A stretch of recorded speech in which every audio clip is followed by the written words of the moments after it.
तब तक मनोज सर एक चीज मुझे बताइएगा, आनंद सर आपसे भी इस पर व्यू लूंगा। मनोज सर आपसे शुरुआत करूंगा।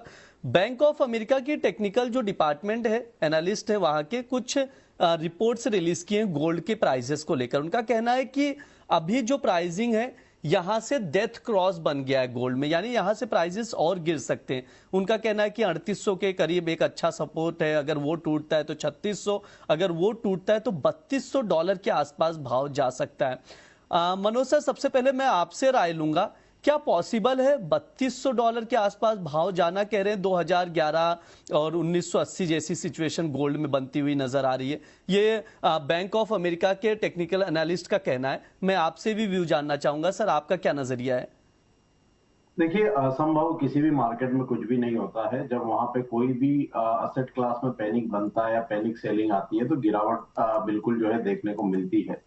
लेकिन अभी के जो फंडामेंटल है, हम देख रहे हैं कि यहाँ पे जो सेंट्रल बैंक की जो बाइंग है वो लगातार बनी हुई है, और जो ईटीएफ में हमने अनवाइंडिंग आते हुए देखी थी मई मंथ में, वो जून में फिर से एक बार लौटती हुई नजर आई। साथ ही हम देख रहे हैं कि जो ग्लोबल अनसर्टेनिटी है वो बनी हुई है, तो कहीं ना कहीं जो सेफ हेवन की जो अपील है वो यहाँ बरकरार रहेगी गोल्ड में। निश्चित रूप से यहाँ पे डॉलर इंडेक्स को लेकर के चिंता है, और दूसरा कच्चे तेल की जो हायर प्राइसेस है उसके चलते महंगाई को लेकर के भी चिंता है। तो कहीं ना कहीं मार्केट एक बार यहाँ पे $3880 जो है अभी टेक्निकली एक मैक्सिमम डाउनसाइड लगता है, वहां तक के स्तर को टेस्ट कर सकता है। लेकिन अभी 3250 जैसी स्थिति नहीं है।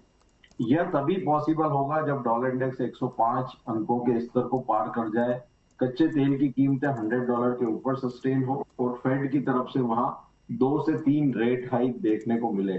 तो अगर ये सिचुएशन बनेगी तो फिर हम 3250 की ओर भी बढ़ते हुए नजर आएंगे।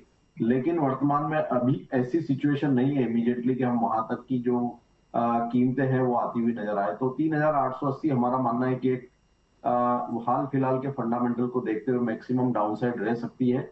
लेकिन बढ़त यहाँ पे तभी बनेगी जब मार्केट $4180 के ऊपर एक यहाँ पे सस्टेनेबल जो है स्ट्रेंथ दिखाता हुआ नजर आएगा। तो शॉर्ट टर्म में रेंज बाउंड रह सकता है मार्केट, लेकिन अभी हमारा मानना है कि फंडामेंटल्स को देखते हुए 3880 एक मजबूत सपोर्ट का काम यहाँ पे करता हुआ नजर आएगा। ठीक है, आनंद सर आपका क्या नजरिया इस पर? इस रिपोर्ट को लेकर आप क्या सोचते हैं? क्या पॉसिबल है, जैसे मनोज सर भी कह रहे हैं, अगर सिनारियो कंप्लीटली बदल जाए तो ही पॉसिबल है, नहीं तो अभी 3880 के आसपास का एक अच्छा सपोर्ट है, वहां तक संभावना नजर आ रही है। सर आपका भी व्यू सेम है क्या, या कुछ अलग है? देखिए, गोल्ड और सिल्वर में 3 साइकिल्स चलते हैं। एक है लॉन्ग टर्म हम्म। साइकिल, जो है आपका डी डॉलराइजेशन, जहां पे सेंट्रल बैंक्स आर रिप्लेसिंग जो रिजर्व करेंसी है डॉलर, उसको विद गोल्ड। तो वो लॉन्ग टर्म साइकिल है, it's on for a very long time. तो वो चलता रहेगा जब तक ये प्रोसेस कंप्लीट नहीं होता है। उसका तो सपोर्ट है एट लोअर लेवल्स। बट उसके साथ 2 और साइकिल्स है जो शॉर्ट टू मीडियम टर्म का है। एक होता है फेड का साइकिल, जो 12 से 18 मंथ्स चलता है, इधर अप और डाउन। जो अभी फिलहाल इट्स अप, अभी स्टार्ट नहीं किया हाइक करना, बट मार्केट इज एंटिसिपेटिंग कि 2 से 3 हाइक हो सकता है अगर ऐसे ही ट्रेजेक्टरी रहा ऑफ ऑयल प्राइसेस। तो दैट इज अनफेवरेबल। तो उसके साथ है थर्ड, जो है वो होता है कि कभी कभी नया नया थीम आता है मार्केट में। जैसे लास्ट ईयर था ट्रेड वॉर, इस साल है एक्चुअल वॉर, राइट? तो जब आपका फेड साइकिल और डीडॉलराइजेशन जो साइकिल है जो इन सिंक होता है, तो we get a big run. मतलब एक अच्छा खासा बुल रन आपका जैसे था 2024 में और 2025 में। इस साल जब आउट ऑफ सिंक है तब आपको टाइम और प्राइस करेक्शन मिलता है। वो करेक्शन कितना बड़ा होगा वो डिपेंड करता है थर्ड जो फैक्टर है, अभी जैसे है आपका ऑयल प्राइस और वॉर, वो कितना इंपैक्ट कर रहा है मार्केट को। तो अभी जैसे जो सिचुएशन है वेस्ट एशिया में, जहां पे होर्मुज से फ्लोस वापस बंद हो चुका है, और आप अगर एक्चुअली क्रूड ऑयल से ऑयल मार्केट का पता नहीं चल रहा है, बिकॉज ऑयल प्राइसेस एक तरफ से सप्रेस्ड है, क्योंकि रिफाइनरी एक्टिविटीज बहुत हद तक डिसरप्टेड है। तो हम लोग अगर प्रोडक्ट प्राइसेस पे ध्यान देंगे तो वो they are trading at all time high और close to all time highs. तो वो सिचुएशन में आपका जो सेंट्रल बैंक्स है उनके ऊपर प्रेशर बनेगा क्योंकि ऐसा हो सकता है कि $90 to $100 आपका ब्रेंट रहे, बट जो प्रोडक्ट प्राइसेस जो कंज्यूमर कंज्यूम करते हैं, जो इंडस्ट्रीज कंज्यूम करते हैं, जो एक्चुअली इन्फ्लेशन को इम्पैक्ट करता है, दे स्टे एलिवेटेड। वो सिचुएशन में आपका इन्फ्लेशन बढ़ता रहेगा और फेड के पास या अदर सेंट्रल बैंक के पास कोई चारा नहीं बचेगा then to hike in a weak economy. तो ये सिचुएशन में जो करेक्शन आप बता रहे हो कि 3200 या 3400, वो it is possible in that circumstances. तो पूरा डिपेंड कर रहा है, ये थर्ड फैक्टर जो है वो कितना देर और सस्टेन करेगा। अगर ये मान लीजिए अगर जुलाई एंड के बियॉन्ड सस्टेन हो गया ऑयल प्राइसेस, तो फिर इसका एक नेगेटिव इम्पैक्ट हर चीज में आएगा, सिर्फ आपका गोल्ड सिल्वर में नहीं, across metals, across equities, everything. ठीक है, अंकित सर हमारे साथ फोनो जुड़ चुके हैं क्योंकि थोड़ा सा टेक्निकल इशू आ रहा था। अंकित सर, क्या व्यू रहेगा, एक बार वापस से बता दीजिए, ट्रेडर्स के लिए क्या रणनीति बनाई जाए गोल्ड सिल्वर में? कोई ट्रेडिंग कॉल अगर हो तो प्लीज सजेस्ट कीजिए सर।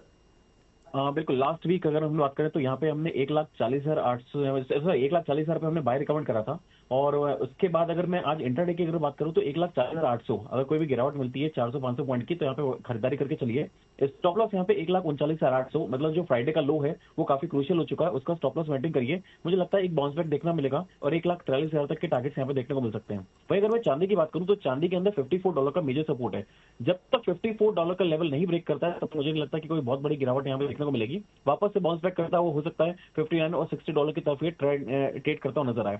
यहाँ पे सिल्वर की अगर बात करूं तो सिल्वर कोई भी अगर गिरावट मिलती है तो 2,15,000 के आसपास, शायद ये कुछ प्रिंटिंग मिस्टेक है, 2,15,000 के आसपास बाइंग करना है। स्टॉप लॉस की अगर बात करेंगे तो 2,10,000 का लगाएंगे, टारगेट यहाँ पे 2,25,000 वापस देखने को मिल सकते हैं। ठीक है, ये सर का कॉल है गोल्ड सिल्वर को लेकर, तो उसके अकॉर्डिंग आप लोग रणनीति बनाकर चल सकते हैं। अंकित सर, बहुत सारे सवाल भी आ रहे हैं, एक आध सवालों के जवाब भी ले लेते हैं। सबसे पहला सवाल शीतल मेहता जी का है, अंकित सर आपके लिए ही है। गोल्ड 1,41,000 पर बाय करके बैठे हैं, क्या करना चाहिए सर, क्या रणनीति बनाई जाए? करीब करीब अभी वही भाव चल रहा है 1,41,325 का, क्या स्टॉप लॉस रखें, क्या टारगेट लेके चल रहे हैं? देखिए, अभी हमारे दोनों जितने पैनलिस्ट हैं सबने एक ही चीज बोली है कि नीचे के लेवल पे काफी अच्छा सपोर्ट बनता हुआ नजर आ रहा है। एकदम से यहाँ पे बहुत बड़ी गिरावट आ जाएगी एक्सपेक्टेशन नहीं है। एक कंसोलिडेशन फेज में है। नीचे की अगर बात करें $3880, ऊपर में $4230, इसी के रेंज में ही ट्रेड करता हुआ नजर आ रहा है। तो गोल्ड में आपने 1,41,000 के आसपास खरीदारी कर रखी है, मुझे लगता है कि कोई बुरा लेवल नहीं है। यहाँ पे आप 1,39,800 का स्टॉप लॉस लगाइए। टारगेट मुझे एक्सपेक्टेड है कि 1,43,000 तक मिलना चाहिए, तो यहाँ पे आप अपना वेट कर सकते हैं स्टॉप लॉस के साथ में। ठीक है, ये सर की राय है, तो उसके अकॉर्डिंग आप लोग रणनीति बनाकर चल सकते हैं। आनंद सर, एक आखिरी सवाल रहेगा क्योंकि समय भी हो चुका है, शॉर्ट में ही अपना जवाब रखिएगा। चांदी डाउन साइड आप कितना देख रहे हैं सर? अगर $54 टूट जाता है तो फिर ये 48 या $46 तक आ सकता है, जो इसका ब्रेकआउट पॉइंट था हिस्टोरिकली, उसको जाके ये टेस्ट कर सकता है एक बार। ठीक है, अगर 54 डाउन होता है, टूटता है लेवल, तो 48 के अराउंड या उसके नीचे भी भाव जाता हुआ दिखाई दे सकता है। ये आनंद सर की राय है, तो उसके अकॉर्डिंग आप लोग देखकर चल सकते हैं।